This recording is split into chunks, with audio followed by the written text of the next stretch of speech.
Businessman Opinion.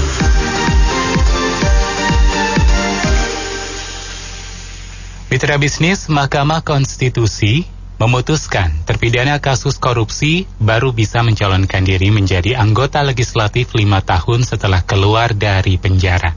Sebelumnya, dalam Undang-Undang Pemilu disebutkan mantan narapidana bisa mencalonkan diri jadi caleg asalkan jujur mengakui ke publik bahwa dirinya merupakan mantan napi.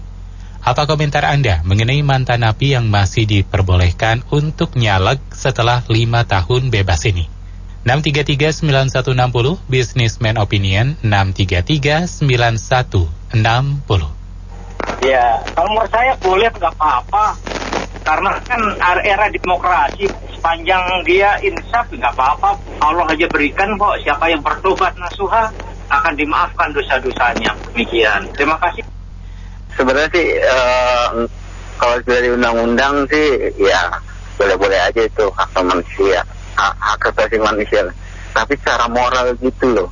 Kadang-kadang kita berpikir di Jepang apa di beberapa negara aja kalau yang sama korupsi itu dibunuh diri. Itulah ini dari jawabannya. Ya, kita tahu bahwa seorang pejabat negara di Indonesia kalau mau jadi pejabat negara kan disumpah dulu pakai kitab agamanya masing-masing ya. Lalu dia korupsi, jadi jelas sebenarnya tidak jujur 2 kali. Waktu disumpah ngakunya akan menjalankan peraturan perundang-undangan, ternyata tidak. Padahal dengan kitab agamanya masing-masing. Begitu jadi pejabat negara dengan korupsi, itu pun kita tahu. Jadi pejabat negara di Indonesia dari lahirnya saya tinggal 7 jabatan belakang, tidak jujur 3 kali itu udah. Jadi kalau dibilang itu orang yang jujur, kemungkinannya tidak kesimpulannya. Lalu kenapa dikasih kesempatan dengan pembuatan undang-undang bisa nyalek lagi atau jadi pejabat negara lain? Ya inilah negara kita. Produknya, undang-undangnya serba mendukung serba mendukung penjahat produk undang-undangnya. Kemungkinan seperti itu. Terima kasih. Assalamualaikum warahmatullahi wabarakatuh. Ya, kadang kan kita merasa bingung ya dengan peraturan undang-undang di negara kita. Mantan terpidana, apalagi kalau dia itu sebelumnya adalah pejabat yang koruptor atau korupsi, harusnya kan sudah kemiskinan dan pengambilan seluruh harta kekayaannya itu kembali ke negara, lalu dilelang dijual. Orang mantan narapidana atau koruptor itu bisa berkontribusi apa untuk negara, untuk rakyat. Jadi tujuan dia mencalonkan diri itu untuk apa? Untuk menjadi caleg itu untuk apa tujuannya? Kan kita lebih kurang kan tahu tujuannya untuk apa. Bukan untuk bertobat, untuk merubah diri, bukan tentu ya kan. Oleh karena itu harusnya adalah hak untuk menjadi calon itu sudah dicabut, bukan tahun boleh atau 5 tahun boleh. Demikian Pak, terima kasih. Ya, ini jelas kan seperti ada tawar-menawar ya. MK dengan kubu ini calon koruptor gitu. Kenapa harus tadinya boleh asal mengakui jadi 5 tahun? Kenapa nggak tunggu 50 tahun gitu? Pada kakek nenek baru bisa calonin lagi gitu, ya kan? Ini jelas sebenarnya nggak benar sih itu ya. Menurut saya di Indonesia nih kayaknya koruptor itu sesuatu yang nggak, kalau di luar negeri itu kayak hukuman mati gitu kan. Kayaknya cobaan dari atas gitu, kayak dianggap remeh gitu, dan udah jadi budaya tuh kayaknya malah kalau nggak koruptor Anda bodoh gitu. Maaf ya, di Indonesia nih ya. Makasih. Kalau saya boleh kasih pendapat, saya nggak setuju. Tapi kalau memang keputusan MK begitu, ya nggak apa-apa sih.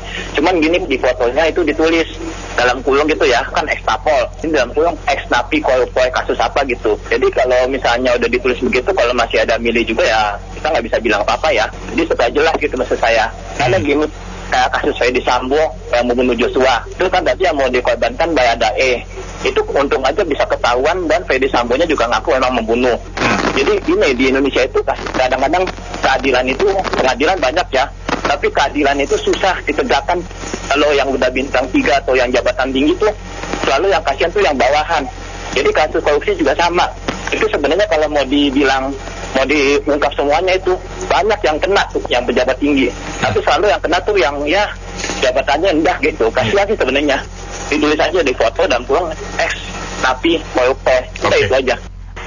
yang mau jadi pejabat di negara ini harus orang yang bersih, jujur. Masih banyak orang yang jujur, bersih, mau memajukan negara, bukan majukan kantong sendiri. Itu undang-undangnya harus direvisi dong, sama yang berhak tuh yang merevisinya. Nggak boleh begitu, masa orang habis penjara boleh lagi mencalonkan diri sebagai pejabat. Mana bisa begitu? Mau jadi apa negara ini? Belilah contoh yang benar. Di negara lain mah nggak ada. Dihukum mati, disita, dimiskinkan. Itu aja. Parpolnya mencalonkan mantan napi, lebih baik masyarakat nggak usah coblos parpolnya juga. Makasih ya. Kayaknya, Indonesia tetap menghadapi tantangan berat sekali. KPK yang Komisi Pemberantasan Korupsi tapi tetap bisa berkeputusan seperti itu. Titipan ada yang dibela, ada titipan dari belakang yang untuk membela orang-orang yang memang seperti zaman Orba memang bertujuan untuk menduduki demi mendapatkan sesuatu yang benar. Jadi udah berat sekali kalau KPK bisa seperti itu. Kalau orang hanya disuruh mengaku, orang disuruh sumpah aja, semua orang pejabat itu disumpah masih tetap melanggar, apa-apaan ini KPK. Perlu direvisi KPK menurut saya. Terima kasih. Ya, Mahkamah Konstitusi matanya buta, hati tidak peka, sangat melukai untuk mereka-mereka narapidana yang koruptor, yang merampas yang bukan haknya dia, hak rakyat kecil ya, diambil, masih boleh duduk di wakil rakyat 5 tahun lagi setelah masa narapidana berakhir. Itu sangat tidak adil. Seharusnya mereka tidak boleh sama sekali seumur hidup. Karena kalau saya punya korupsi 10 miliar, lantas saya di penjara cuma berapa, saya masih bisa membangun masyarakat dengan uang. Saya masih bisa. Dan nanti kalau saya terpilih, saya lakukan lagi kriminalitas saya. Di manalah mata Anda dan hati Anda. Itu saja, terima kasih. Jadi kalau mantan napi korupsi, ya itu jelas-jelas harusnya tidak boleh lagi. Tapi kalau napi itu kan banyak jenis napi ya. Juga banyak napi itu banyak korban dari mafia hukum di Indonesia juga. Jadi harus dipilih-pilih juga napinya kasusnya apa dulu gitu kan. Saya kira itu. Coba kita pikirkan ya, itu mantan napi untuk apa mencalonkan sebagai anggota dewan, coba. Jadi orang yang baik-baik, orang yang jujur, orang yang pekerja keras, dari masyarakat bawah, yang pinter-pinter juga, yang royal kepada negara, setia kepada negara, yang berani sumpah mati kalau misalnya dia korupsi, itu juga banyak sekali. Kenapa nggak itu yang diprioritaskan? Untuk apa yang sudah berkuasa, yang sudah mantan napi? Apa karena uangnya, apakah karena kekuasaannya? Menurut saya itu tidak usah lagi. Hak untuk mencalonkannya itu saja itu sudah harus dicabut, apalagi untuk bisa mencalonkan di undang-undang pemilu ataupun 5 tahun kemudian. Memang peraturan dugaan begitu menurut saya tidak masalah, karena dia sudah mantan napi dan sudah berjalan 5 tahun. Akan tetapi dari pihak KPU dia harus aktif, karena kalau kejujuran dari Pak mantan napi kita juga meragukan. Jadi dari KPU harus memberi tanda bahwa ini adalah koruptor, mantan koruptor. Nah, kemudian dari pemilih harus hati-hati dalam memilih. Kalau ada kode dari mantan koruptor, sebaiknya tidak dipilih. Terima kasih. Ya, itu hasil keputusan Mahkamah Konstitusi ya. Ya. Wah, untuk melamar pekerjaan aja harus ada KCK, keterangan catatan kepolisian.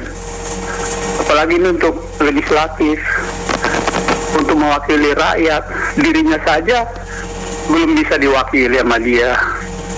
Dia korupsi. Bagi koruptor mestinya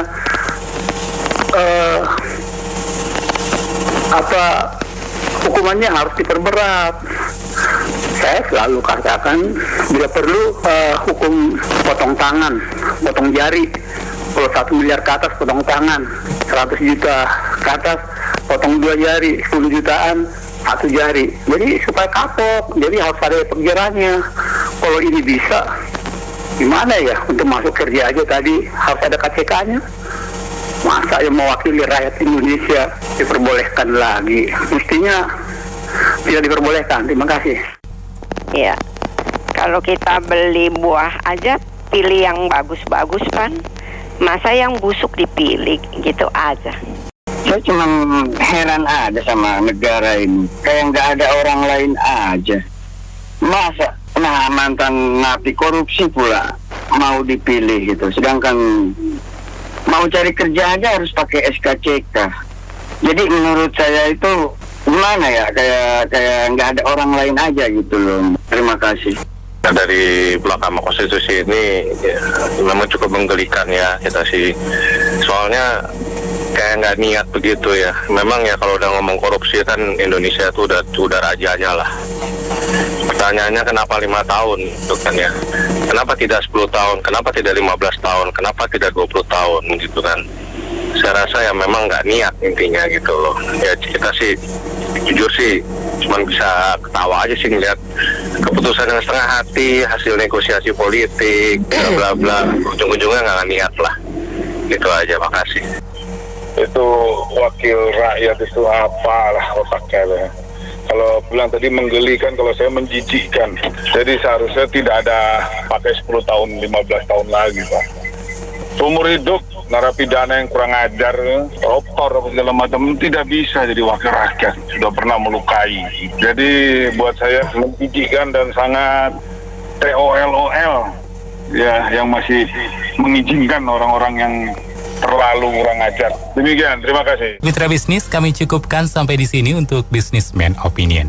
Saya Anto Wijaya.